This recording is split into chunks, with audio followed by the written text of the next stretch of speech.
everyone, and welcome to our program today. Charlotte Mecklenburg Library's Library Codelab team and Queen City Bytes are partnering to bring you this Intro to Tech Careers Roundtable. My name is Hillary Swartz, and I'm a librarian and the co-lead of the Library Codelab team with Charlotte Mecklenburg Library. I'm also here today with Tanya Lewis, who is going to be helping me facilitate this program. Tanya, would you like to take a moment to introduce yourself? Sure. Thank you so much. My name is Tanya Lewis. I am an adult services librarian at the Sugar Creek branch of the Charlotte Mecklenburg Public Library. We are also a job help center, and I am really excited to be with you today. Thank you, Tanya. Now I'd like to take a moment just to tell you all a little bit about Library Codelab and our partnership with Queen City Bytes. Library Codelab is an informal learning series based on the concepts of accessibility, collaboration, and fun. Our team offers classes where we focus on a different coding concept or programming language, and we work on a hands-on project to learn as a group. So we also partner with local tech organizations for programs such as the one today, and you can really gain knowledge from experts in the field by attending these programs. Since we began our partnership with Queen City Bytes in May of 2019, we've collaborated on delivering different workshops and program series on a variety of different tech topics, and these have covered introductory information, deep dive practice, and your career insights. So we're excited to continue this partnership and bring you these programs online. And now I'd like to introduce our speakers for today. First up, we have Christina Veal, who is a product manager with Grayshore. We have Louise Clark, who is an application developer consultant with Grayshore Associates. We have Dania Quigley, who is a front-end developer and UX designer. And we have Lynn Kitchener, an architect at Salome Build. We also have Tammy Robinson, who is a programmer at Titan, and Ankita Sharma, a senior software engineer at Peapod Digital Labs.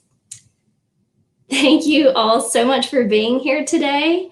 And now we are ready to hand our program off to you for our great conversation. Awesome, thank you. So I was hoping we could have this be a very informal discussion, mainly with the group of individuals that are joining. What I had planned on us doing was us at QC Bytes could go ahead and talk about our experience, how we essentially broke into the industry, and then really kick it off to the group to ask us any questions. If you're interested also in breaking into the tech career, you have this wealth of resources here to ask us any questions that you may, be curious about. So I'll go ahead and get started and just go through a little bit about me. I am a consultant at Grayshore, and my main experience has been wearing a number of different hats. So when I first started off in the tech industry, I started doing tech recruiting, and that really opened up my eyes to the wealth of various roles out there in the tech industry that I really wasn't aware of. And for me, a great resource was being able to see everyone's resumes as I was trying to recruit these individuals, and really get that experience and see, hey, not all of these people have a computer science degree, yet they're in technology. So while I was recruiting, I also tried to get more information about how they got into the industry. And through that, to me, it found like the best path was to go down the software development route. So I went ahead and just self-studied numerously. After months and months of self-study, I ended up at a bootcamp program called Tech Talent South. They're pretty well known here in the Charlotte area. From there, that's when I decided to start looking for careers in front-end development. and was able to get my first job doing front-end development at a consulting company called Cardinal Solutions at the time. I think now they're called Insight Enterprises, if you're interested in checking them out. Did front-end development for close to 5 years, and then really felt like my career path wanted to take a shift towards something that was still in the technical realm, but more centered around people. So from there, I left my job and got a career in developer advocacy. And if you're curious to learn more about that, I'm happy to delve deeper into that. But I did that with a startup for about a year. Then I transferred and said, okay, well, I think now I want to do something that's more related to product management. So ended up then getting a career at Allstate doing product management for about a year. And then afterwards, ended up getting the career that I have now with Grayshore. And some of my coworkers, such as Louise, is here. We've had a wonderful journey together as well with Queen City Bytes. So happy to talk more about the consulting role, what it means to be a product manager, things like that. But that was me. And now I will pass it off to Louise.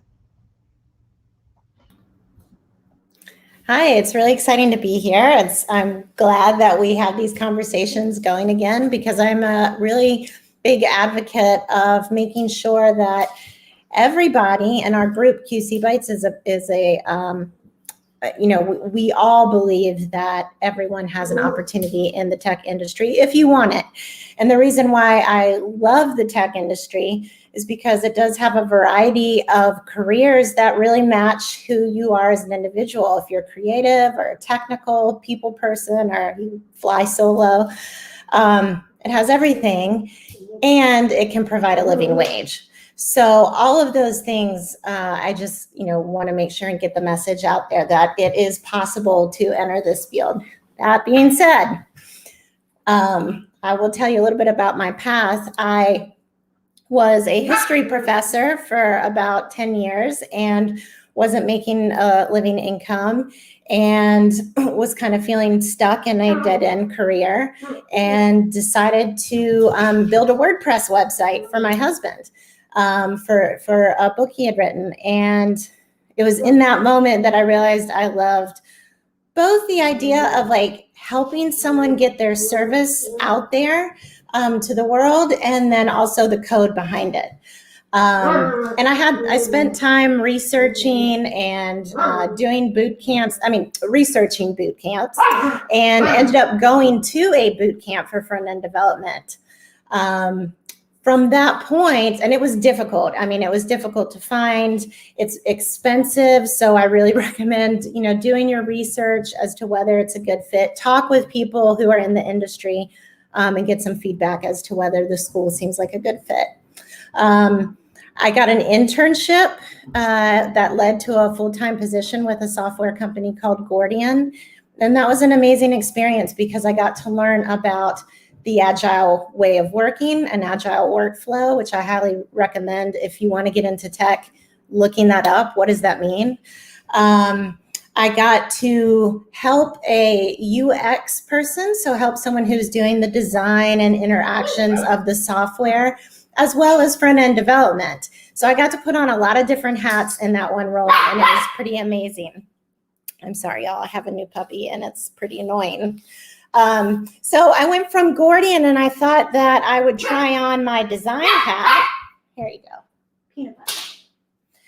I thought I would try my design hat, and I went to a design team where we worked with design tools, and we built a mobile app. And I realized in that I didn't really like being a designer. I wanted to get back into code. And so I was able to get another front-end job with Duke Energy. And that was another wonderful experience, working in an agile environment, working closely with designers, which I knew I liked to do. And that led me to my current job, where I feel like I wear a lot of hats in design and in development, and also in accessibility.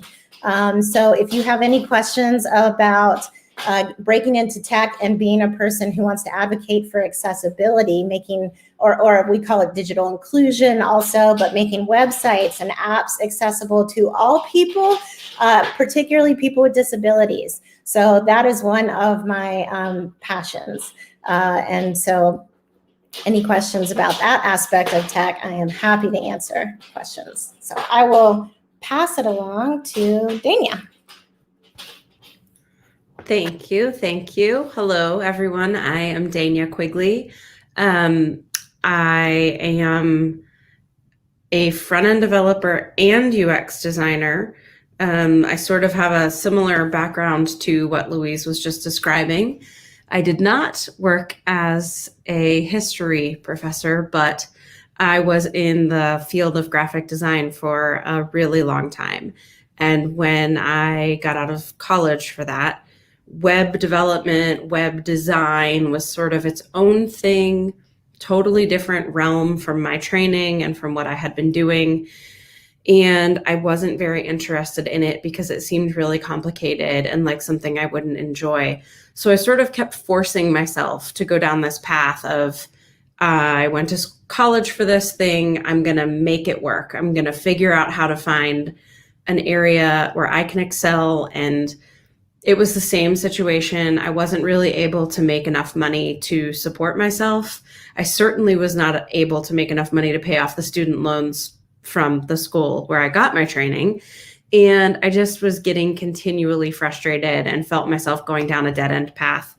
I eventually also found my way into a front-end development boot camp and really surprisingly loved it. And while I was there, I sort of discovered that you can incorporate design into development. They are not mutually exclusive. You actually need to have some sort of design thinking going on in order to have successful websites and applications that are intuitive, that look nice, that people want to use, and that function well. So I was just like really excited by that fact. I had some background in something that was sort of applicable, and I have really hearty appetite for learning this new stuff, even though it was overwhelming. It was a lot. My brain was not used to that type of thinking. Science, math, that kind of stuff was never my strong suit because I never pushed at it. I was always going down the more artistic path as I was growing up. So I was I talked myself out of it a bit. I didn't really think I was ready for a career change, even though it was what I wanted. And, I got lucky. QC Bytes happened to start up right around the same time that I finally decided I was going to go all in. And I started really pushing myself for maybe a year in my spare time. I started building out my own website, my own portfolio, putting together some projects. I got a freelance project from someone I knew to build their very simple website. And I had wonderful resources. I had Christina, who was willing to go meet with me and sit down and say, here are some companies where you can try and find an internship as a junior developer. And here are some ideas to sort of get your portfolio built up a little bit. And it was really incredibly helpful to have this resource, this community. And as soon as I managed to get my foot in the door, I found like a part-time contractor role through an acquaintance. I pretty much had to beg my way in for just to say, give me the experience. I won't be there long. I will go find something else. I just need someone to give me a chance. I was very lucky. And, I immediately wanted to join up with QC Bytes, join the same group that where I had just met all of these wonderful people that gave me these resources and that were so helpful. And that has been so fulfilling and has been such a great opportunity to network. So helpful to have this networking opportunity when you're looking for a career change or even just a new job and it's not a career change. And, one of the companies that Christina and I originally talked about was Insight, formerly Cardinal, where she used to work. And I ended up getting my foot in the door there about 6 months ago in a role that is both UX design and front-end development.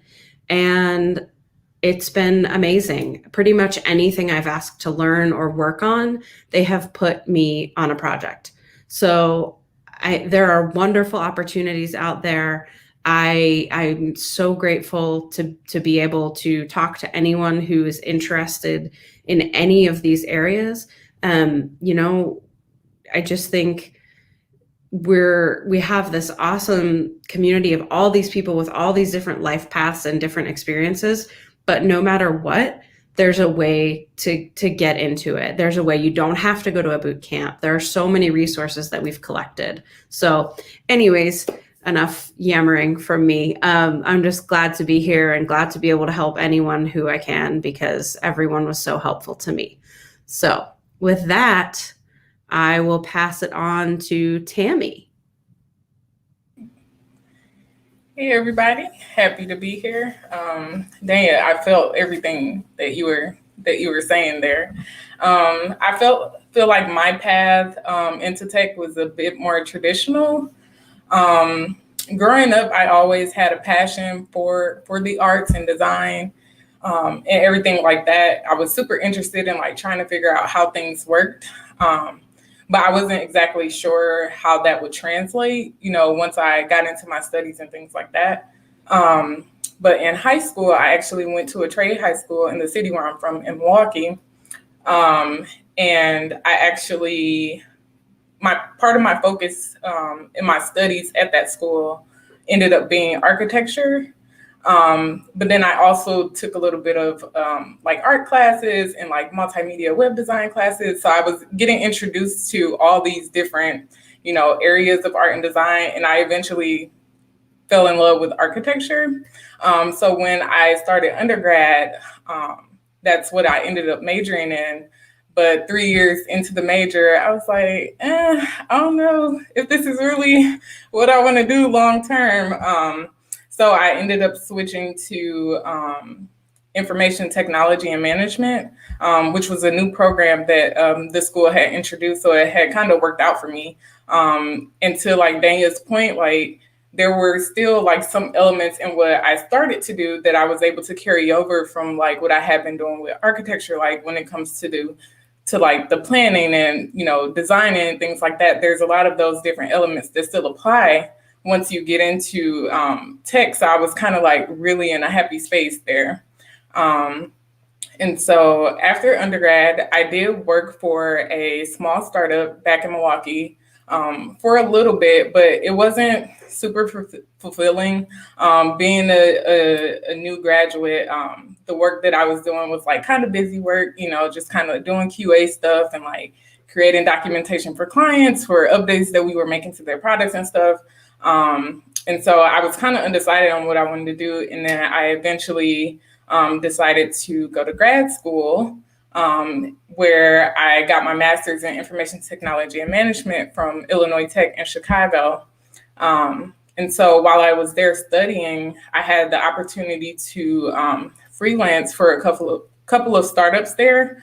And so that's where I started to get a little bit more of the experience that I do have while I was in grad school. And so when it was coming up on graduation, I knew I didn't want to go back home, and I had been looking into North Carolina. Raleigh specifically, Charlotte wasn't even like on my radar. But when I started looking for different tech communities to try to like, get involved with, I ended up finding Charlotte Devs, which is actually where I met Christina. And so I would attend meetups with Charlotte Devs remotely and just kind of join in to like see what they were doing. I was able to meet a bunch of people that way, Christina being one of them. She actually got me in with Insight, which is formerly Cardinal Solutions. And so by creating those connections while I was still in Chicago before I even graduated, I was able to, like make connections, and I had a couple of opportunities already lined up for me before I even graduated. So I moved down to Charlotte in May of 2017. and started working for a small agency here called Atypic, where I later became the senior front-end developer there. But since then, I have moved on to working for a company called Titan that's based out of Chicago, but we're 100% remote. And we focus on just creating Laravel applications, mobile applications using React Native, and things like that. So yeah, I feel like my route into a tech career was pretty traditional. I didn't know I was going to be here. I definitely thought I was going to be an architect, but you know, things work out the way that they work out. And I'm going to pass it off to Lynn. Okay, so thanks, Tammy. I would say that my background is probably a little more traditional, like Tammy's. So like going all the way back early on, like if you remember like Zanga and MySpace, I loved like having little floating things down the page. Like as soon as you got to my page, like you were blasted with the music that I chose, you're forced to listen to that. But I didn't really know that that was programming at the time. So if you fast forward a little bit, I started off college as a math major. Specifically, I was told like, hey, you love math, you should become a math teacher. So I was going to school to be a secondary math teacher. I did take what I would call a technical class during my time as an education major.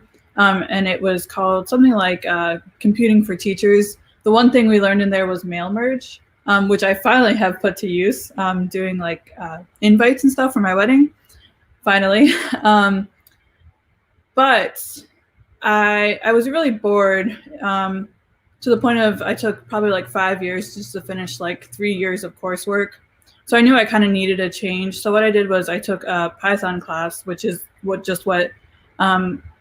Computer Science 101 was at the college I went to, College of Charleston. I wasn't really thinking like, hey, I'm going to switch majors, but I knew people that were programmers at the time, and I was like, I should try this out. So I took it and I loved it, and I was like, yeah, I'm going to be a Python developer. Like from that day, I was like, yep, I'm going to be a Python developer. Spoiler, I'm not a Python developer. The next class I took was Java, and I hated it. I was like, I'm never going to have a career in Java. I'm going to still be that Python developer. Well, today I would consider myself a backend Java developer, which is kind of ironic. So I also didn't have that traditional path, but I kind of just took a chance, took a class, and then at the college I went to, that's where I first like formed that feeling of like a developer community. We had a lab where we would like do homework together.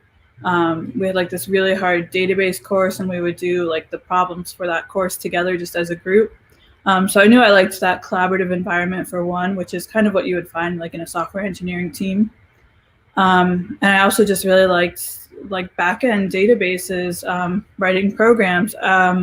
Like Dania and Louise said, they like the design element. I don't really like that element as much. So like to be a programmer, you don't have to like design. I like just building things. So my career took me to a company out in Charleston. Now it's my dog, Louise. Out in Charleston, they own a contract for the VA doing a claim system. So if you've ever heard of government work, it's definitely very slow moving. You have meetings about meetings, and I was very bored by that. So I only stayed at that job for about a year. I moved to a company in Charlotte that does logistics software. So if you think of like distribution centers, I enjoyed the work that I was doing, but it was a company using Java EE, and for those that are familiar with Java, very antiquated Java. Just the stack in general, there was no way to move. There was no way to learn. I was pretty much stuck in that position, which I stuck with for about 4 years. And then I actually was talking to members of this community, such as Christina, and she told me about the company that I work at today. They were building an office in Charlotte, still pretty new to the Charlotte area. So I've been at Slalom Build for whatever September 2019 is, year and a half, something like that. Really enjoyed it. Just recently got promoted to be an architect, which just is in the consulting space a level above senior. Thank you. what I like about the work most is that I kind of have the opportunity, like Dania said, to learn what I want to learn. Generally, you're put on a project for like 6 months, maybe a year, and then you talk with your manager and they say, okay, well, what do you want to learn next? And so I'm generally a Java developer, but I'm actually working on a .NET project now, which is a little bit new for me. I've done some .NET, but not enough to say like, hey, I'm good at this. So I've enjoyed this community. I've enjoyed job opportunities where I have that opportunity to grow, to learn, a company that wants to like invest in me as well. I think that's been important for me. I think that's it for my summary. I'll pass it off to Ankita. Yeah, that was great, Lane. Thank you. I think I that's the con and pro for like being the last person. I get so much solid points from everyone, and that's the best being best part of being remote. Like we can hear all the dog and all our fellow co-workers noises, so it's amazing. But yeah, I'm Ankita, and my career path is also very traditional, like Tammy and Lynn. I was actually introduced to computers by my dad when I was very young, and mostly there was a box type of computer, not even modern computer, and there was black and white screen and DOS language. So that was the first programming language I think I only learned to just log into the computer and play Prince of Persia game. So only to play games, I just learned that languages from my dad, and that I got more involved in computers. I think in my high school I got familiar how with HTML. There was a mandatory class, HTML web technologies class. I got familiar, and I created my own HTML page. So that was like, I was super proud of it. That was just a basic HTML, and that time there was no high CSS3 and all those things also. And then going forward, I was always good in maths and science, and also I was my parents, and being an Indian also, I think I was always very focused on academics in my whole life. So then I got into undergrad, and I took my like all this computer science and all, and I got my first job in a multinational company called Infosys. And there I was introduced to Python and artificial intelligence and all those kind of things, and during my internship period with them. And that made me think that, okay, I want to, learn more and more. So then I, applied for my master's program in University of North Carolina, Charlotte. I took student loan on me, and I was like, okay, told my dad, okay, I want to do that. And I came to Charlotte 4 years, I think, back, and I started, like, I enrolled myself, and I was always good in web development, although I was learning artificial intelligence, but I always got opportunities in web development. So I got my first job in as an app developer in the university only. And then after that, because of that, I got internship in Ahold Delhaize company, which is currently the company, parent company of the company I'm working on. And then that internship led that to a full-time for me.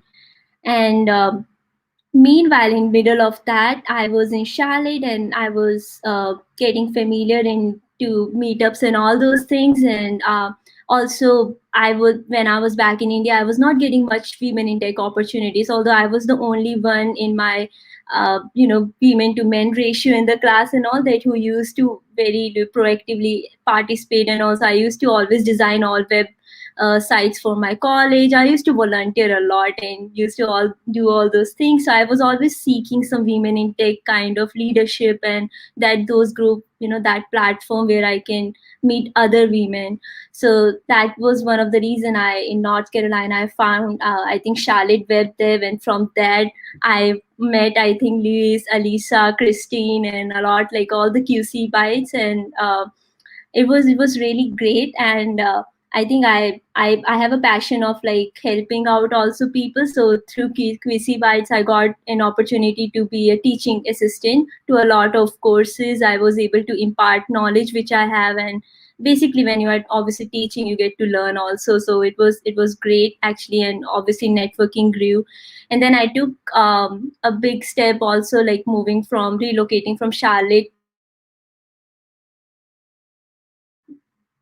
and connected for a second, I don't know, but yeah, so I'm in Chicago right now, and I'm in the Peapod Digital Labs, and I've been working, and I'm right now currently leading. I'm a team lead of a team, so we're I'm in the whole payments area of our website, and my interests are always into full stack. So basically, have been working in the front end stack, but I have this thing that I want to learn and learn new things. So I'm trying to get involved whenever I can full stack, and like I think Christina took root, I guess, for product management, and also I also have some interest because I feel like in my current team lead role, I'm playing a role of product management also a little bit, like grooming stories and all those things and preparing requirements for the team. So and the past year, like during this career path, this is just a starting journey for me, and I know what I want to do next. And it took some time to figure out, to be honest. And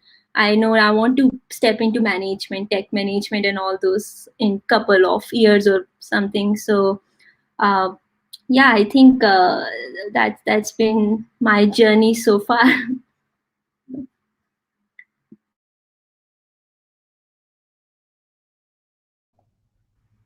Awesome.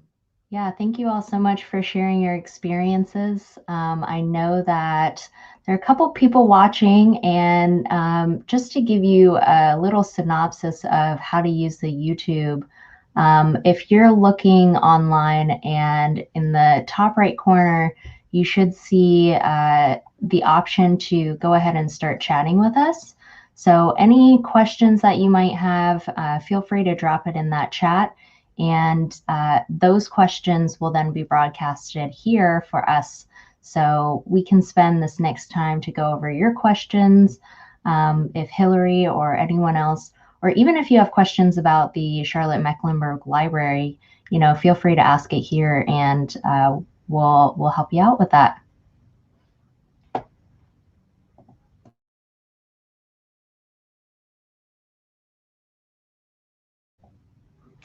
I did want to give a shout out to Alia. They said, so happy to see so many incredible women with diverse routes into the space. Thanks, Yeah. Alia. Yeah, thanks, Alia. I also want to, I think Leslie commented, she's also part of our whole Delays, which is really awesome that we are part of the same company. It's a small world. That's great. Yeah, that's another thing too about the tech industry, especially in Charlotte. The more that you are inserted into the industry, the more you realize how small the community is. So that's something that has been very interesting to discover, especially in Charlotte. I don't know if you all feel the same way.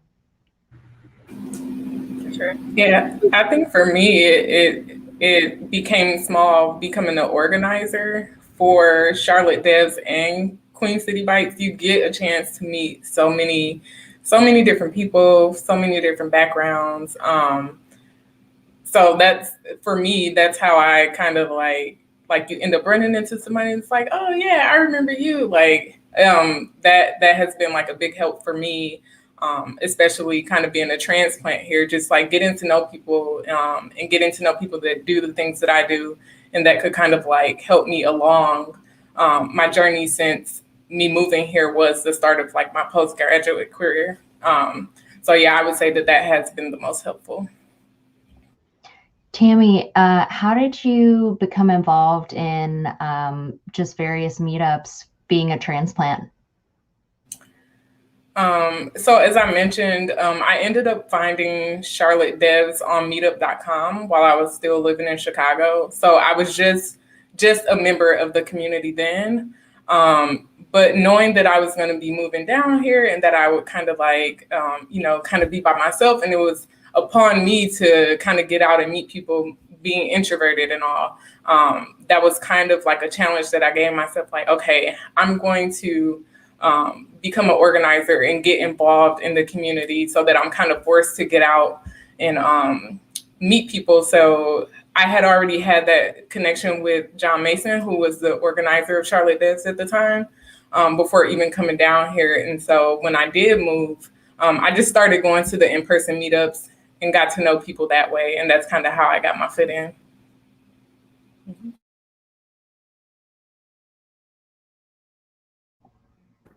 Yeah, and I would add to that, or this conversation about meetups and participating with organizations. Like if tech is something you're really interested in and you have questions about it, I'm a big proponent of giving back to the community that you want to join. So, I mean, I think I started organizing right at the very beginning of my career. And what it gave me was an opportunity to connect with other people who were already in the industry. So I was learning while helping to organize at the same time. And so I would just really suggest that as a way into the tech community, is to just start right off volunteering, helping out, find an organization that speaks to your passion. And you know, join that way. And sometimes it's a little bit easier even than going to meetup. For me, a meetup is exhausting because I'm kind of that introverted, extroverted person. So I can go to a meetup and I can be extroverted and then I come home and collapse, right? So organizing, sometimes you can do a lot of the organizing where you're with the small group of organizers, and that in itself is a lot of connection. And it doesn't mean that you have to be on the stage all the time doing the leading and whatnot. So anyways, I really think that's a great way to get introduced to the career. Yeah, I agree with you. And also, like, you know, if you want to step into some career, it's a good opportunity to find mentor through these kind of things. Because for me, I was fortunate enough to find a lot of mentors in my career journey, like who were there to answer my questions. And right now, even the company I'm working on, there is a mentorship formal program we have, which I'm involved with one senior who's director level, who I'm learning some management tactics because I want to get into management from technical. So that's where, like, I feel like meetups and all kind of networking, it's a good opportunity if you want to meet, like, you know, you should meet, and you can find some new mentors, like, you know, have one-on-ones with them and outside even your comfort. And I think that was even helpful for me. I remember, Luis, you were organizing some speed mentoring kind of program in Flurix conference or something. Then I volunteered, and a lot of people with diverse backgrounds and who wanted to transition into tech were coming and wanted to know about my experience. So like this kind of event session we are having. So I feel like, you know, that's where you join these kind of groups and you grow your, you know, you become part of that community, which you can feel like, okay, there are people like me also, it's not only me. So I feel like it's really a good thing to be part of these kind of initiatives.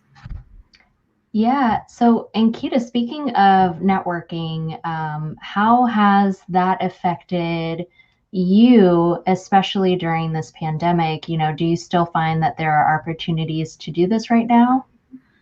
I mean, I feel like since even for me, even I was disconnected because I moved to Charlotte, from Charlotte to Chicago, right? And QC Bytes has been there and all. I feel like I didn't find any that kind of disconnection during pandemic. I think it become more better because we can, like, right now I'm in Chicago, but I'm able to participate, right? So LinkedIn and Slack, and it's like these kind of good tools we have to stay connected with each other. So I think it's more, it didn't affect it like that, networking, and you can reach out to people and people have more time, you know, remotely to reach out and connect with each other. So I think it's been great actually for me. I would say I'm probably the opposite. I think that the pandemic has affected how much I network. I've definitely, you know, been social within my own company, but it's become a little harder. So attending things like this, like Ankita said, but besides that, I feel like that face-to-face mattered for me. Like that's how I met people. That's how I was connecting with people. So it has been a little bit slower, a little bit different. I have had students reach out to me from my college though. So I think like taking that step to say like, hey, you're doing the thing I want to do. How do I get there? Or what advice do you have for me? Like is a great first step to network. Yeah, I mean, that's also right. Like face-to-face communication is always best actually one to one. But yeah, there has been pro and cons for sure. But still, I think it's like, yeah, I think all these tools are still helpful. And I think like for me, I'm trying to like connect whenever I can. Like I reached out to Christina, I guess, like last week or Louis, like, hey, how's it going? And what QC Bytes have been doing. And also, but yeah, I think we have like in QC Bytes Meetup channel, there is Slack group. And also I think if everyone can join and use it, it would be good.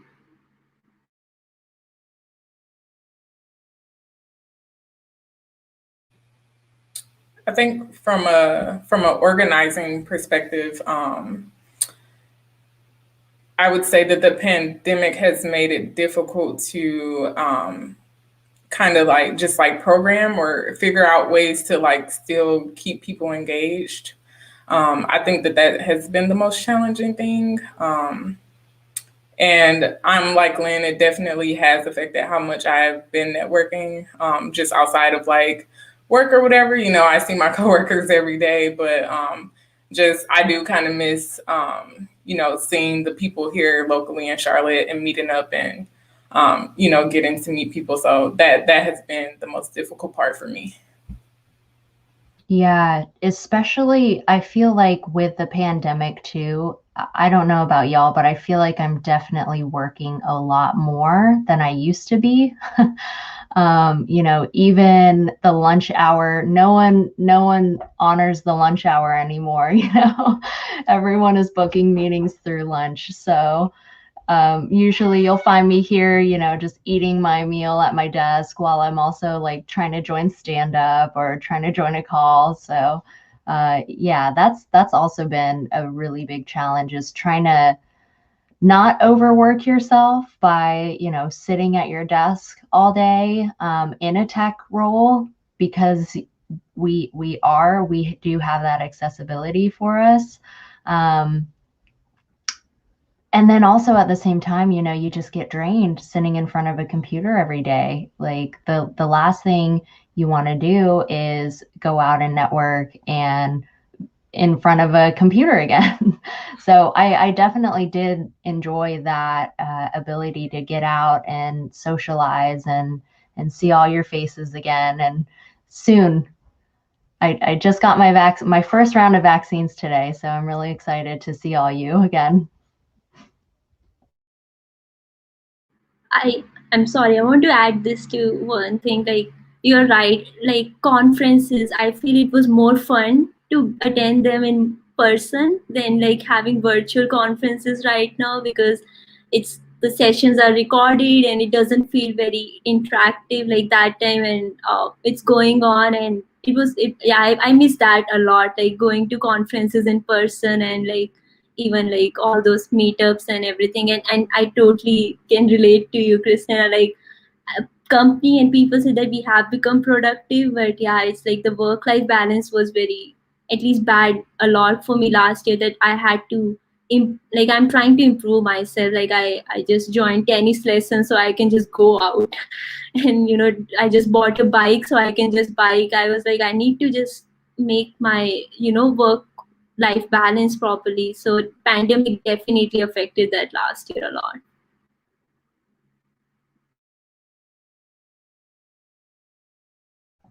What other questions do we have?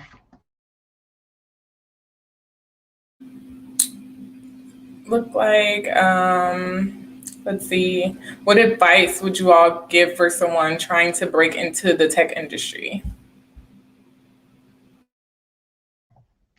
Ooh, this is a good one. I would say, aside from networking, because I think networking is number one, I would say exhaust all of your free resources before you consider joining a boot camp or signing back up for school or anything like that. My boot camp was very affordable. I think it was $1,800. for my Tech Talent South. That was a part-time course back in 2014. So things are vastly different now. Prices have gone up. And I think that there are so many free resources out there. There's so many YouTube influencers who are all about, trying to teach you how to code, no matter what it be, whatever career path you choose to go down. I guarantee you there's a YouTube for it. That was my go-to when I was learning, was just getting on YouTube and watching guys code and telling me how to code and spin up your own website. It's great now to see that there's more diversity in YouTube when it comes to teaching others how to code, which is very exciting. But aside from YouTube, there's other websites like Free Code Camp, there's Codecademy. If you just Google it, there's a ton of resources out there, and something that I definitely recommend. Yeah, if I was up on game like that, I probably wouldn't have been to grad school.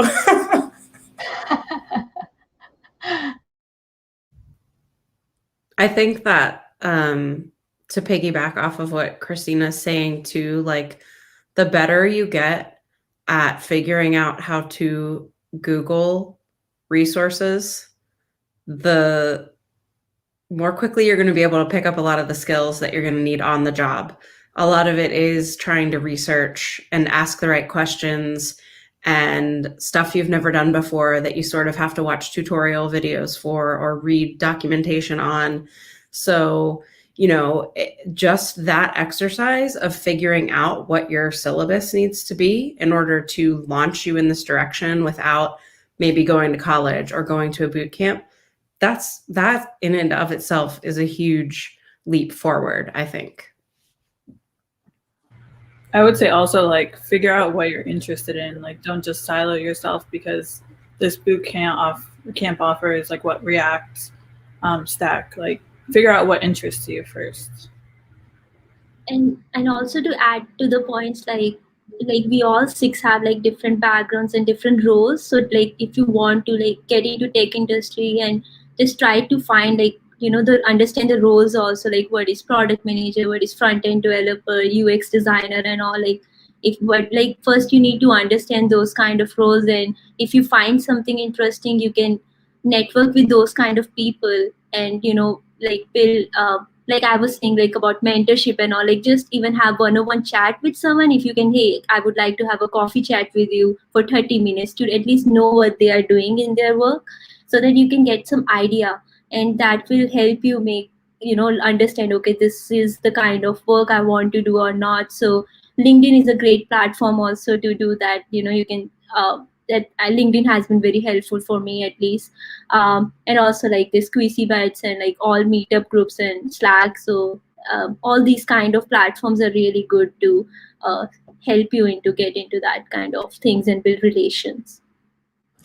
I also suggest, and it might take a little bit of networking, talking with people who are in the field to know, but I get a lot out of going to conferences.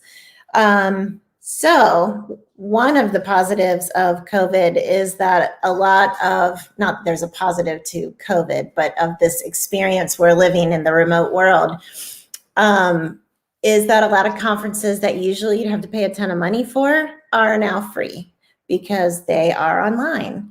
So you have an opportunity to really join some conferences and just start going to, different tracks of trainings and seeing what speaks to you. And it because, I remember going to a conference, I had no idea what this person was talking about, but I just found it so fascinating. I stayed through the whole thing, and it was like, I know you're speaking another language, but I want to know that language. And the funny thing is I never would have really known that I liked that had I not gone to that conference and seen the person speak on that particular topic. So I highly encourage attending conferences in areas that might strike your interest, and don't hesitate to go to any of them. Like, you don't have to be an expert. I mean, you may not understand it, but that's okay. You also get a vibe for the community. So like with accessibility, one of the reasons why I found it kind of an easy entrance into it is, I mean, it certainly spoke to my passion for, supporting social justice efforts. But when I attended the CSUN conference out in San Diego, and I was surrounded by this community of, tech people, developers and whatnot, and they were so welcoming. It was a diverse experience. I loved that community so much that I wanted to train and be part of that community, and I wanted to give back to that community. So that's just one kind of idea or strategy. And the nice thing about a conference, I see the question about networking, and I get that networking can be difficult for people, but that might be another way to kind of expose yourself to a community without having to make the personal connections yet. And then you can vibe the community, and you can, decide if the information is interesting to you, the ways of working are interesting to you. So that's that's another kind of tip or trick. Before we dive into this next question, I did have a comment for the last one on advice for people trying to break in. The number one advice that I always give to people is, be flexible and always be willing to learn. If you're coming into tech, you're in an industry that's ever changing, regardless of the avenue you decide to take. So you just have to be willing to adapt. No one job or no one company is going to be the same. So you have to be willing to adjust to the way that those different companies might do things. So always be willing to learn.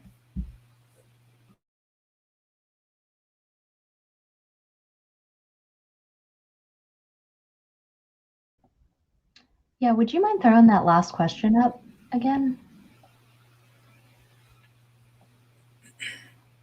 Yeah, I think Ankita said this really well, and something that occurred in my experience was during the pandemic, I've actually had a number of folks reach out via LinkedIn who were curious about trying to get into the industry.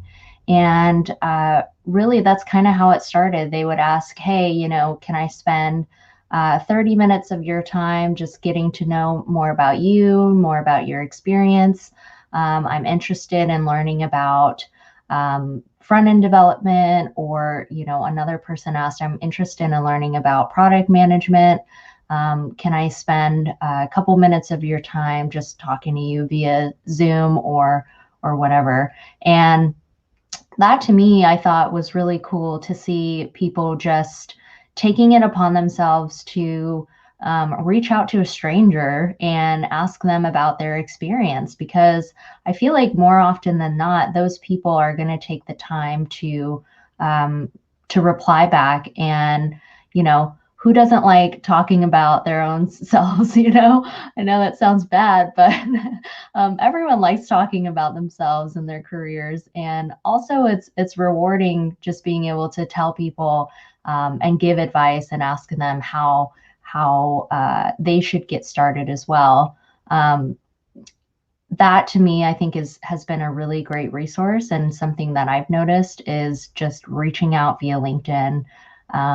Even taking that time, and if you want to invest your money in some sort of paid resource, try and invest in that LinkedIn paid resource, because that also opens a lot of doors for you in order to reach out and network. And you can also cancel that monthly membership. I think it's by a month-to-month basis. I've used that when I've been looking for new opportunities. I'll enable that and re-enroll in that LinkedIn Premium account. And I've gone out and messaged people and opened up my network that way. And that's been very rewarding. So I would tell you to do the same. I think that's very useful.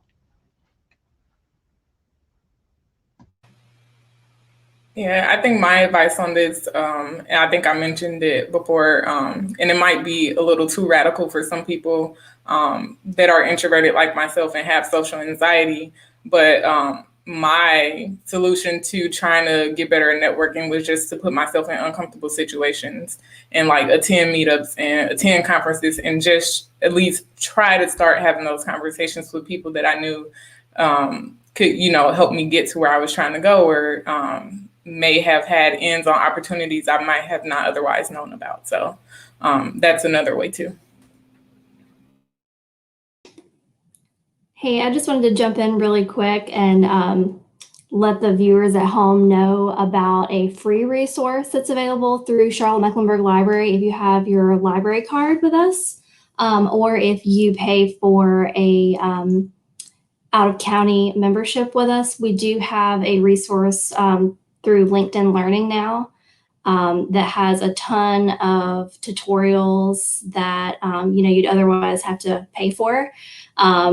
And I can't speak highly enough about the coding resources. I think there's some UX design courses on there. So if you have a library card or if you have questions about that, you just go to cmlibrary.org under resources. There's a link for LinkedIn Learning you access now.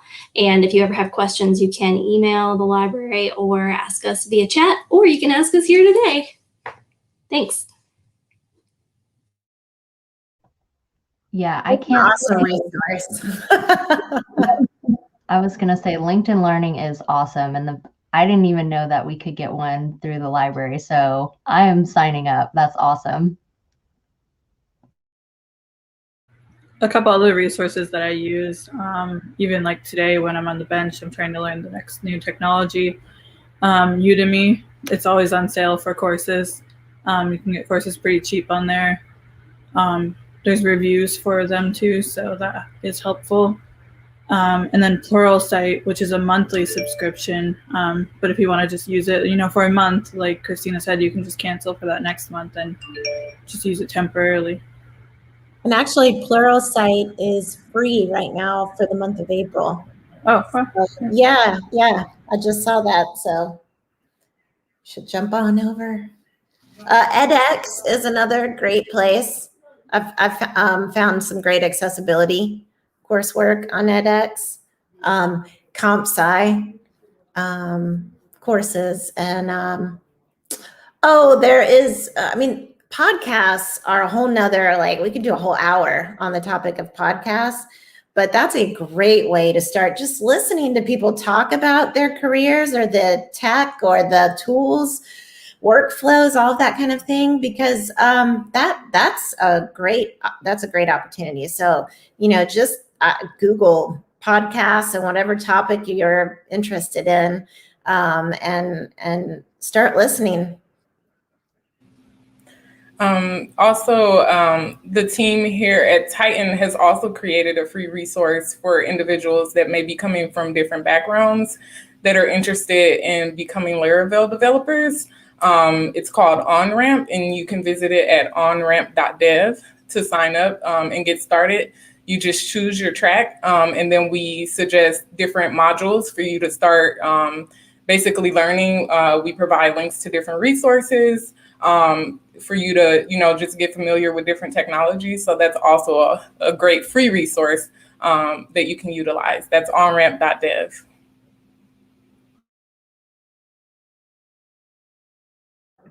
That's really cool. I think this is what, companies need to be more creative about how they bring people into the field, because there's a disconnect between people who are interested and people getting jobs. And that's a really great way to start stoking that interest in your company and helping people. That's awesome. Absolutely. Yep. Yeah, I'm looking at the comments and I see that Leslie asked, I don't want to learn to code, but I want to have a general knowledge to be an IT PM. What advice do you have?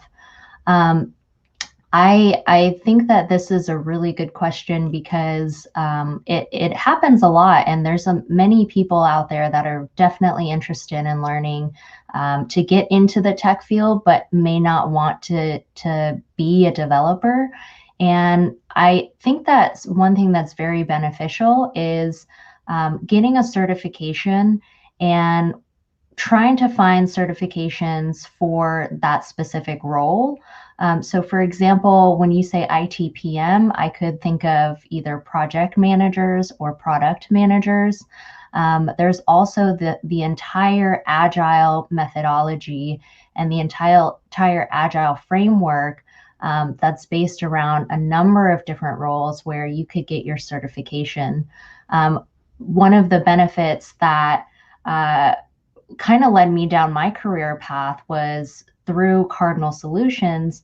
They were offering a opportunity to get your Scrum Master course and actually be a Scrum Master certified, which is a role in the Agile methodology.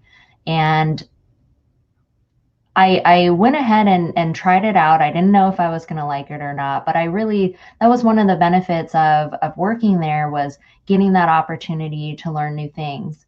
And the more that I was invested in that course, the more I realized, oh, this is a really great framework. This is a really great way of working that when done right can be very useful for us. So I was able to get my Scrum Master certification, and that really helped me in terms of knowing and learning about the entire software development lifecycle. What happens when you get business requirements? What do you do next with those business requirements? And then how does that feed into our development team? And then from the development team, how does that then feed into our quality analysis? And so on and so forth. So I think that is a really great opportunity to look into any type of certification that you could find. I know that there are a couple of PMP certifications that you could get as a project manager.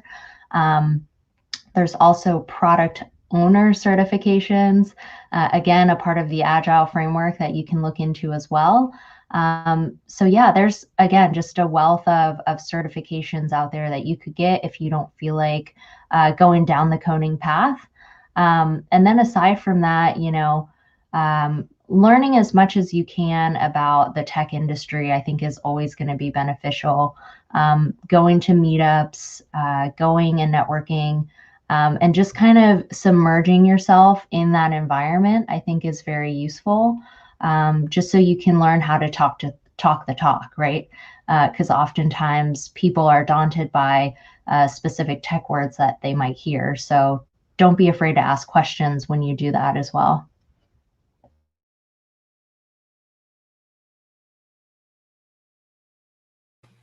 Yeah, this is definitely a career where you cannot be afraid to ask questions.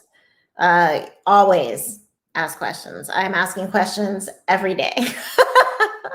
And I say that because if you don't ask questions because you're afraid to look stupid, we term it imposter syndrome, this kind of idea that you just don't know enough. And so you don't want to ask questions because you don't want to look dumb. And I have scuttled a career based off imposter syndrome. So now I'm just, ask away, as uncomfortable as it is. And, even getting into tech, it can be uncomfortable to ask those first questions. So always ask questions. Yeah, I can 100% attest to your boss or superiors or whoever would 100% prefer that you ask questions sooner rather than later. Utilize your team to the fullest extent. It's going to help you just learn and get better. And also kind of be able to figure out like how other people on your team think and how they approach different problems. So yeah, definitely. That's great advice, Louise. Definitely ask questions. Don't feel like you have to know it all, because that's a quick way to just like not have yourself in a good position.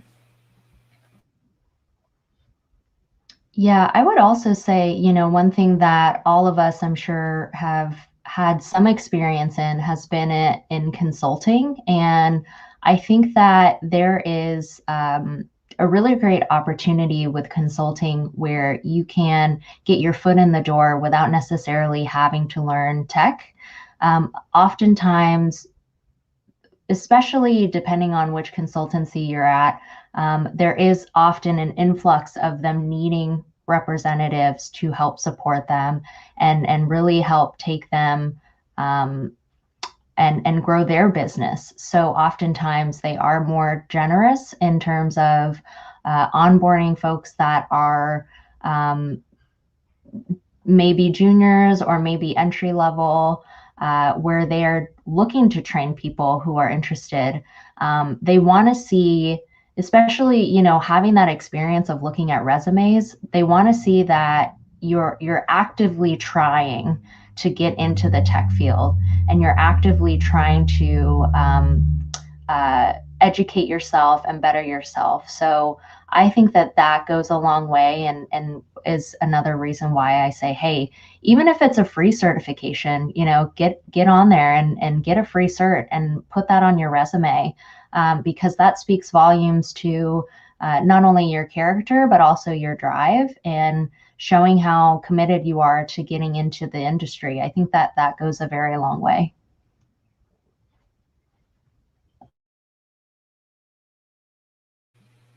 I see a question in here. If nobody has any other comments for the last question that I want us to answer. Society sends a lot of negative messages to young women looking at technology careers. How can we encourage and empower them?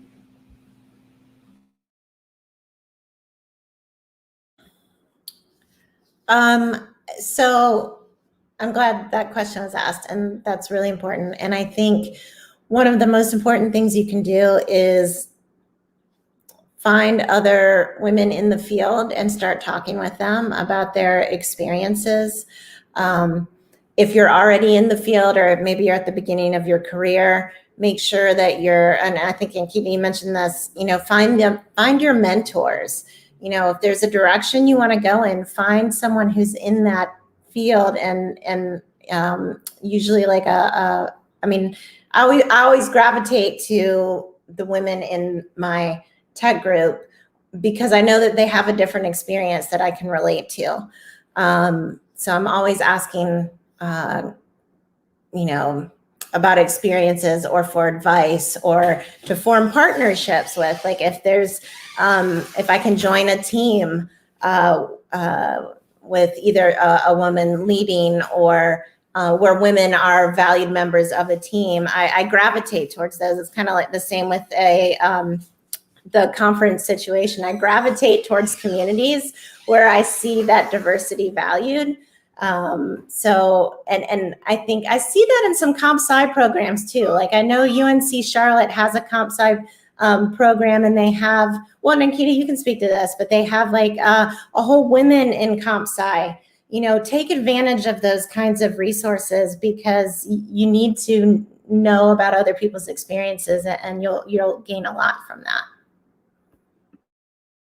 Yeah, I mean, I totally agree with you. And also like I'm also part of Women in Tech BRG in our organization right now, and we started this year called Bring Your Daughter to Office. Like obviously it's remote right now, but that means like it's not even limited to daughters, so we are like kids also. So that we had one in office last year when we were in office, like a youngster were like shadowing us, like, you know, I was working and they were just coming and shadowing for us for one day to learn about what we are working on. So it's good to like, you know, motivate and like show the real thing. And also like obviously mentor is one thing, right? If you are not part of the organization or somewhere and you want to still give that chance or tell them, motivate those people. Apart from that, I think STEM programs like UNC Charlotte and all, I think it's really important. And I think more and more STEM programs are coming in and who are like attracting more femmes and women in tech and all, youngsters also. So there are, I think it's going well right now, but still we can do a lot by probably organizing more and more sessions and like I don't know how to do shadowing right now remotely, but still like telling and more about it. I think one other way to do that, Louise, you mentioned like finding a mentor. I think also being a mentor yourself, like if you can find a way to mentor maybe a high school student, someone early on in their tech career. Like, I think you should always, one, be a mentor, but also be a mentee kind of at that same time. And then kind of early on, like helping students with math, like I do math tutoring for elementary students, which has been really fun, like breaking that stigma, like, oh, I hate math, like, why? Yeah, Lynn, you bring up a really good point because, and what the point I was going to make is I think it starts in not only in the home, but I also think it starts with you yourself and being able to voice that to your family members and voicing it to your friends and being an advocate yourself. You know, Lynn, when you brought up math, that really made me think of my childhood and how my mom, you know, she meant it in a very good way and she came from a good place, but she said, you know, yeah, you've always been the writer and your brother has always been the one good at math. And I feel like that kind of stuck with me in that sort of already taking me down a path where I feel like I didn't want to go, or maybe didn't know that I could have that opportunity of exploring more of the logic side.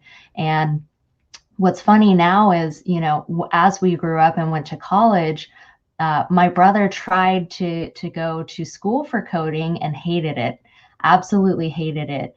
And now it's funny, the roles are reversed in a sense where, you know, I ended up loving programming and now he's very interested in writing. So I thought that was such a funny way to say, hey, you know, we shouldn't all be fit in a box. We should explore all the things and encourage your daughters, encourage your sons, encourage your family members, your cousins to really just be curious about everything. And if they want to learn how to code, then yeah, go for it. You know, don't try to discourage them or encourage them one way or the other. Let them explore what they're interested in, and really, I think that's a great way to start, is starting in the home and teaching your family members. Yeah, and just a more, I guess, more like a general piece of advice for other people out in the community for how they can, you know, kind of help women in tech be more comfortable. Is that if you find yourself in a position in this industry where you are, I guess, like more privileged, advocate for those women developers that may be around you and support the creation of groups within the communities like Larabells or View Vixens that create those safe spaces for women in tech to kind of, you know, like work together, you know, and feel comfortable, like just advocate for that to help us feel more comfortable.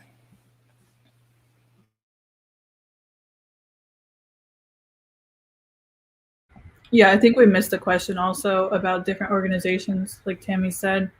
Maybe we could go back to that one.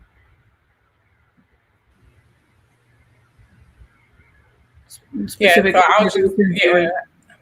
recommend joining. I'll just throw those two back out. So View Vixens, like if you're a Vue developer, that's a pretty cool community for women Vue developers. And then also Larabells, it's a community for women developers that develop Laravel applications.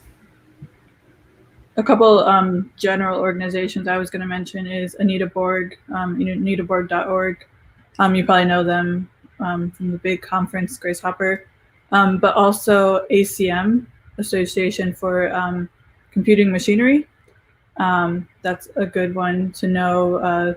They have a lot of like journals you can read on their site, but also just general newsletters telling you about like happenings, conferences, stuff like that. And then just maybe daily reading. I think one of us mentioned like learning how to talk tech. One way to do that is just reading all you can about tech. And so I read like Hacker News. I'll post the link for that in the chat.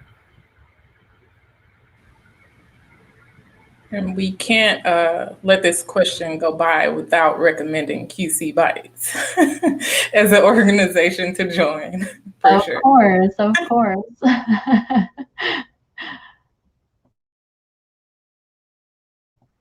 I also want to add one thing, not for this question, but like who someone wants to like enter into tech role, but specifically if someone is very interested in a developer or any kind of XT or some kind of role, I would literally recommend, like if you're a new person and entering, build a portfolio also. And if you can like have a GitHub profile, which is like a free, and they give a free domain, like you can, have GitHub portfolio using that. So you don't even have to buy some domain and publish it. It's very easy. So it's really good if you want to enter in a software developer or those kind of role. So maintaining that, and you can show your portfolio or even ask for feedback from others, and are like, hey, I have created that, like that would be really good also. And also, like if you're new and you don't have any past experience, like having some side projects, having like just something you want to learn, and you can show like the job you're applying, but you can show a side project in that tech stack. So that would be also at least helpful. I would, this is not it.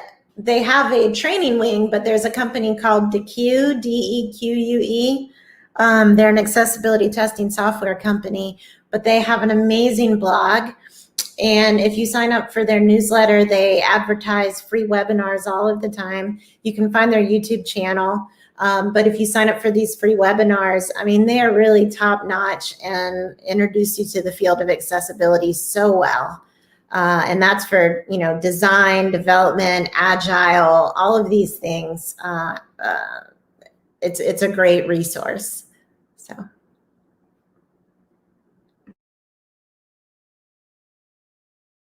Oh, and you know what else I like? Just if you're just really starting to think about tech and dev, I love reading books that are for kids, like teaching kids to code.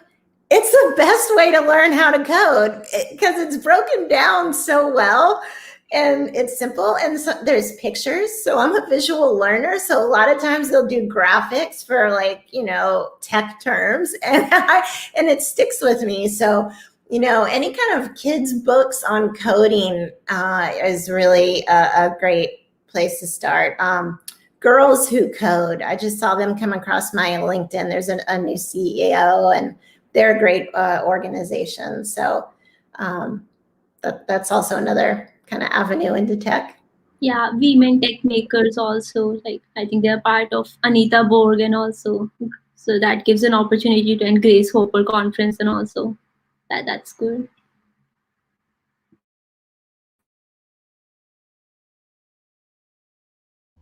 This one's a good one.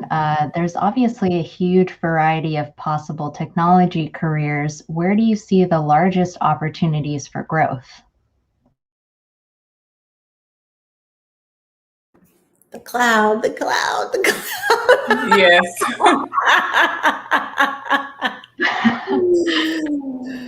And if that means white fluffy things in the sky to you, I totally get it. Because even when I was working in tech for a couple of years, I would not have been able to tell you what the cloud meant. But the cloud is interesting. I was able to work for a little while with a team with our consultant group that is doing work in Microsoft Azure, building cloud resources. And I realized that that's a whole nother avenue of coding and development that is not like JavaScript, and it's not like Java. It's completely different. And I actually really liked it because I like words. And so it's a very different kind of development that speaks to a different part of your brain. It's still very technical, but the syntax and the way you build these cloud environments is a very different kind of development. So don't think, oh, I don't even know what the cloud is. There's no way I would be able to do that. No, go check it out. I mean, Microsoft Azure is one, and what's the other one?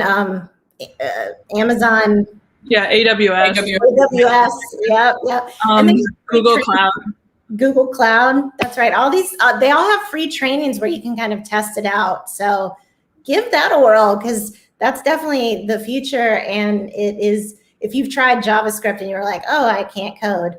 No, you probably still can do JavaScript, but there's other ways to code that you might like better.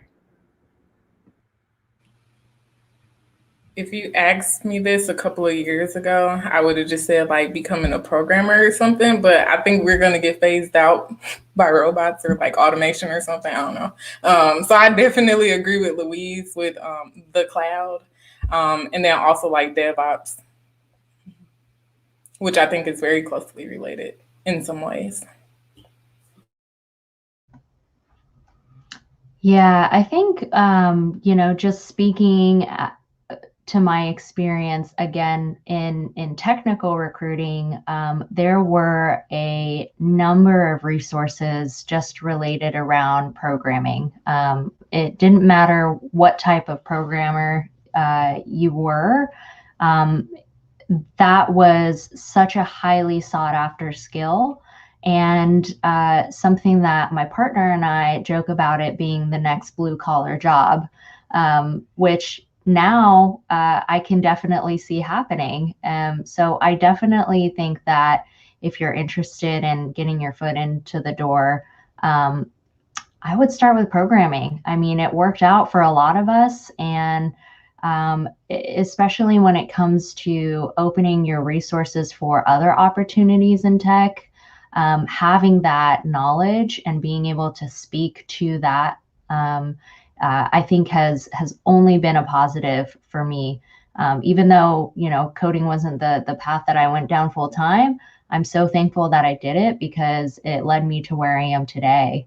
I would also say, when it comes to looking at just different resources out there, again, I always resort to networking because it is so crucial. I think that when it comes to networking, you're going to hear a lot of those recruiters at these networking events ask you or say, hey, we have a job for XYZ. Try and pay attention to what those specific jobs are, write them down, go look them up later, because oftentimes those are the hottest jobs out there, and ones that they're trying to actively source for. With Tammy's experience with Charlotte Devs, that's a link I'll post as well in the chat, but Charlotte Devs is also has a huge Slack resource. And if you don't know what Slack is, it's I like to call it the AIM for modern day developers and workers.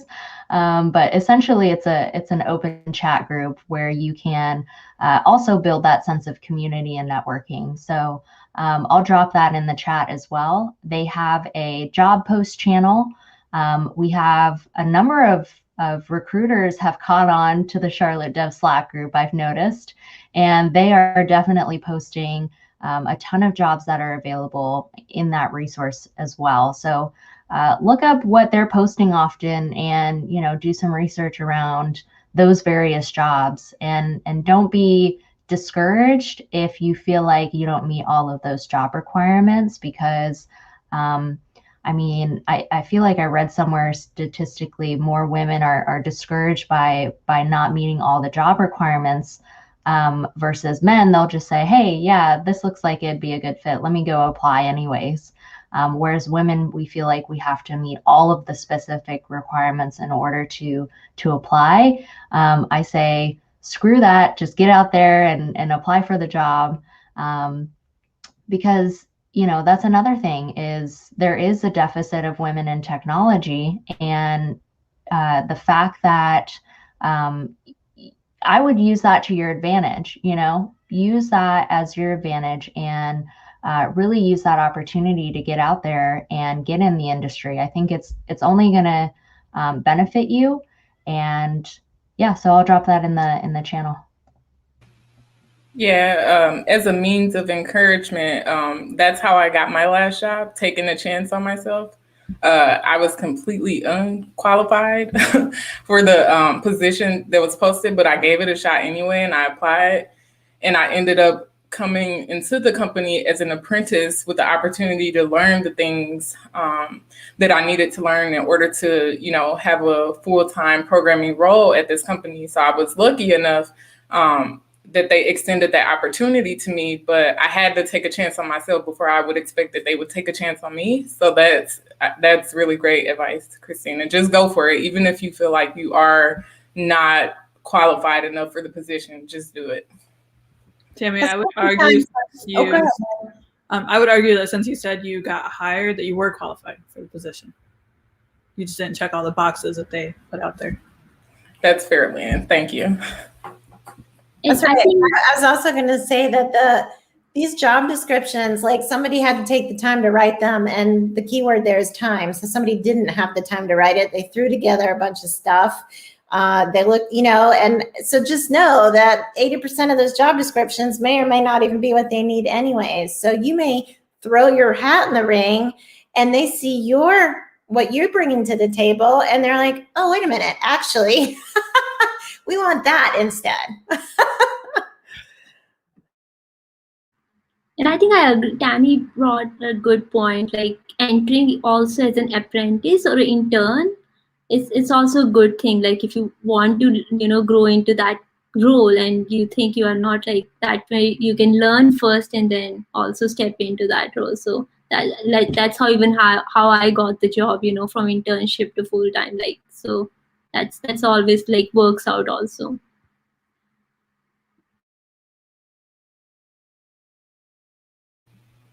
Leslie asked another question about the ITIL certification. I'm not sure if anyone here is familiar with it, but do you all know if it's worth obtaining that to get into tech? I'm not too familiar with the ITIL certification, but I did see that a number of times when I was doing my recruiting role. In terms of, I think, any certification, if you find that it's interesting, I would definitely go for it. I feel like the ITIL one, though, can be a little bit pricier.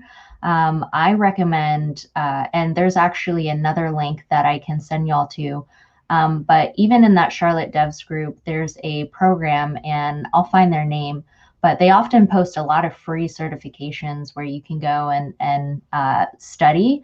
And I actually want to look it up right now because they have been so great. I actually ended up getting my second Scrum Master certification for free using their link.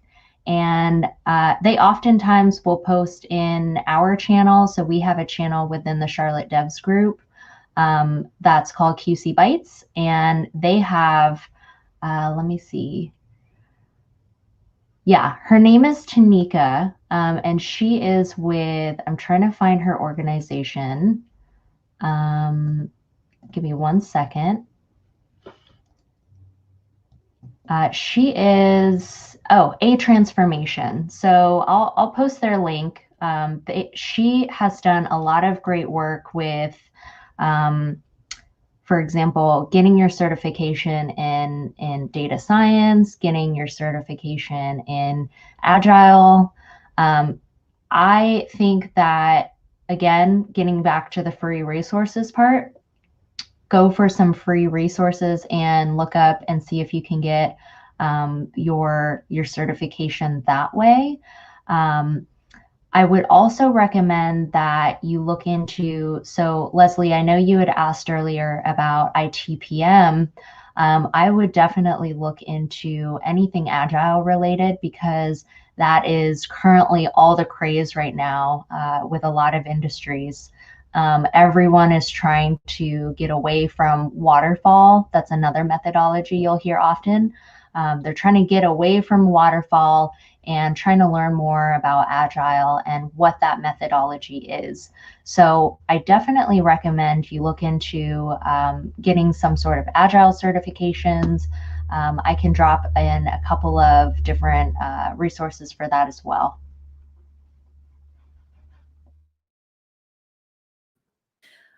Also, and if someone would mind posting the link that I put in the chat, if you're interested in doing or being on the non-tech side or the like development side of tech, and if you're working with applications or anything that's forward facing, that the public interacts with, a person interacts with, I recommend getting the CPAC certification, because it's a certification, certified professional accessibility awareness certification, I think is what it's called, but CPAC. And that just it's a nice thing to have on your resume. It demonstrates that you have an awareness of accessibility issues, disability issues, and ways that digital products can do better at meeting the needs of those with disabilities. So that's a nice certification. That company DeQue, DEQUE, they have a training program that I think is $40. And it's a great training program to help you pass this certification. So definitely something that's not super technical, but I think very beneficial for anyone going into tech. Yeah, thanks, Luis. Actually, even I'm checking out because, to be honest, I mean, being a software engineer right now, the code accessibility, code quality, these are like very important, which we don't get to learn sometimes normally, but in experience-wise only, when we have to make sure our code is quality-wise and accessible to the user. So, right. Yeah, this is great.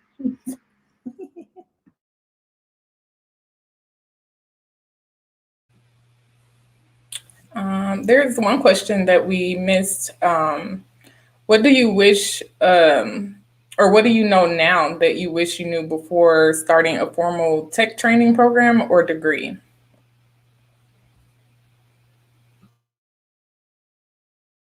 I could answer for a degree. I think that when you're in school, and maybe Tammy, you experienced this, that you learn a lot of theory. You're not really learning a lot of hands-on.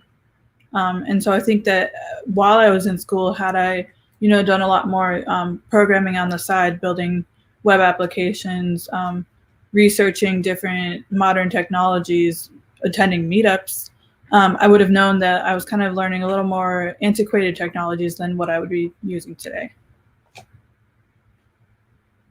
I think. Yeah. Sorry. Go ahead, Ankita. No. My experience when I was in grad school is like apply for as much internships as you can. I feel like because that is very important to get more practical exposure, because in grad school, like it's more theory knowledge. So theoretical knowledge we get to know, but like having an actual internship and like doing some, like we need to have some practical exposure, working in actual team, like how things work, to learn about those things. So I just feel like, try to apply for that also, and sometimes like even like early also, because there is as soon you can. Yeah, Lynn, I think I dodged that theory bullet. So I I skipped over. So like when I started undergrad, I was undecided. I knew that it was either going to be architecture or computer science. And so my first year, I took both classes and I didn't make it through comp sci. I was just like, I can't do it. I can't sit through theory. So like when my school got the information technology program, that was way more my steez, because it was more of the applied learning route. So I was lucky enough to just be able to kind of like dive in without necessarily like having to worry about the theory part of it. But one thing I wish I knew, and it goes back to the same thing that we keep driving home, is that networking really does matter.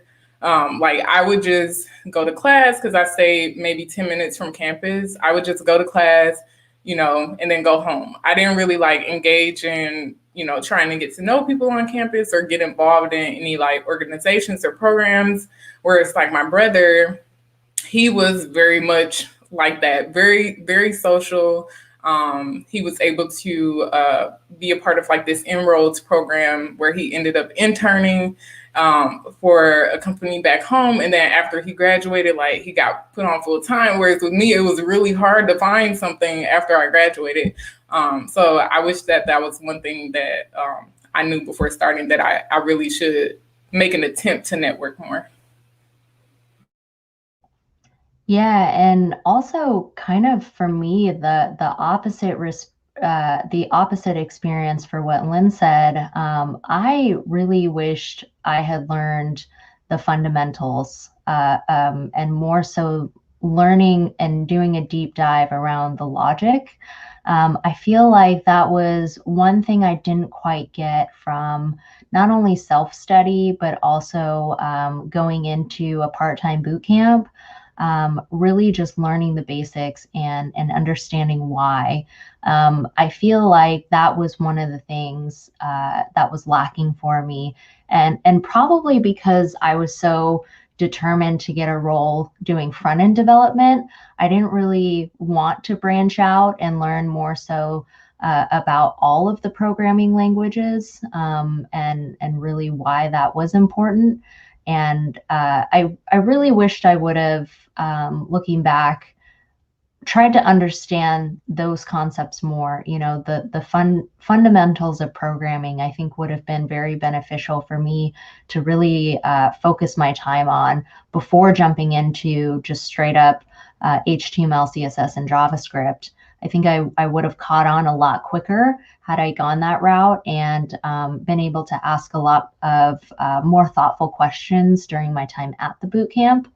Another thing that I think is a good call out to say is I strongly advise against going to a boot camp right now until you're able to get that face-to-face interaction. If you have the means to do it and you want to get started online and you have that discipline, then I do think that that could be for you. But just speaking for myself personally and knowing who I am, I think I really wanted that chance to, again, not only network, but be able to ask questions in person, be able to meet those around me who are also going through the same thing. And then also, even before you join a boot camp, do your research first in terms of programming. Is it something that you want to do? Is it something that you want to spend your money on? I think that there are oftentimes people who just say, oh, I'm just going to jump right into a boot camp and not know, without doing any research or studying beforehand.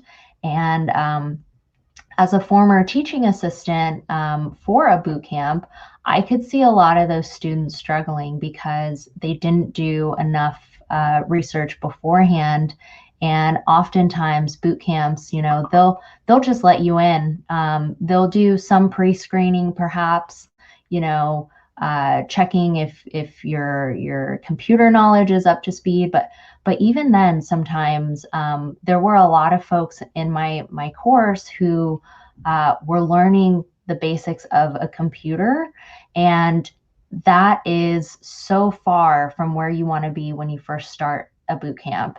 So if you're just learning how to use a computer, do not look into a boot camp. That's the best advice I can give you. Learn the fundamentals of using a computer, learning an OS, an operating system. And then when you feel comfortable and you feel like you've exhausted all of your resources related to the technologies that you're interested in, then join a boot camp. That's probably the best advice if you're trying to take that non-traditional route.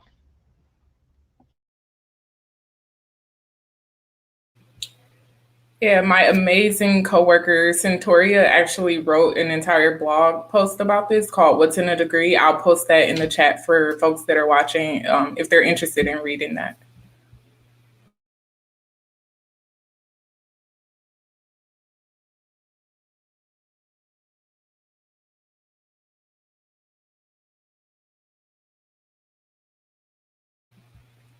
Law brought up Florix. Christina, I don't know if you wanted to speak on Florix. Oh, yeah. So Law said, would you all kindly mention your connection to Florix? So Florix is a Women in Technology conference, and it's actually the Southeast first Women in Tech conference. So really proud of that. Florix was founded by Jocelyn Kyung. To learn more about it, head to florix.com. And learn about her history. The way that I was involved in Florix, and Louise, you can talk about your experience as well, was again through networking, just being in the tech scene, and doing meetups such as Girl Develop It and then Queen City Bytes. I was able to meet Jocelyn and really learn about her mission and understanding her drive in wanting to put on a Women in Tech conference here in Charlotte. They do plan to have a live event, hopefully by close to the end of this year, around September, where everyone can hopefully join again and meet each other back in person. But the first event went very well. It was prior to the pandemic, and I believe we had a turnout of about close to 400 to 500 individuals, where we had a number of different speakers. My role in Florix was the engagement director, where we would help find those speakers and put on these events in a series of, whether it be panels or talks or what have you. Even Lynn has done talk as well. She was one of our individuals I recruited. So yeah, Florix has been a wonderful opportunity and also another great sense of community for women and allies who are trying to get into the technology industry. Yeah, I was able to participate that first year as the community outreach director, and it was really a lot of fun. And like Ankita, you mentioned before, I think my favorite part was the speed mentoring aspect. We had so many different people from the tech community who volunteered to come out and really, in that kind of speed dating fashion, allow all of these women who attended the conference an opportunity to talk with people in different, stages of their career, different parts of the tech industry. And that was a ton of fun. I'd love to do that again. But that is a great event, and it's also very mindful of inclusivity, and very affordable, because again, conferences can be ridiculous and stupid in terms of cost. But that is definitely just a wonderful conference to, really kind of get introduced to the tech community and all that it offers. They also do job fairs during their conferences, and host a number of virtual conferences as well, virtual mini conferences, where it could be, a number of speakers over the span of 2 days. And those have been hosted virtually last year during the pandemic, and then also early this year. I believe we just missed it, but they do plan to continue to host events as the year progresses, and then hopefully in person.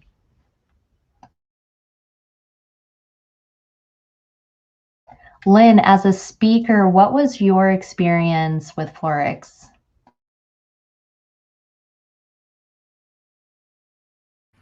So for me, I haven't done a lot of public speaking, so a lot of the experience was kind of just putting myself out there, learning how to be a better public speaker, just picking a topic that I was passionate about, that was a little bit easier to write rather than one that, felt like a book report. So it was definitely a good experience, and I met like a lot of people through it. I kind of got a better idea of some of the tech companies in Charlotte as well. Like I've been in Charlotte for almost 6 years now, and some of the companies that came to Florix, the sponsored Florix, I hadn't heard of yet. And so that was pretty interesting.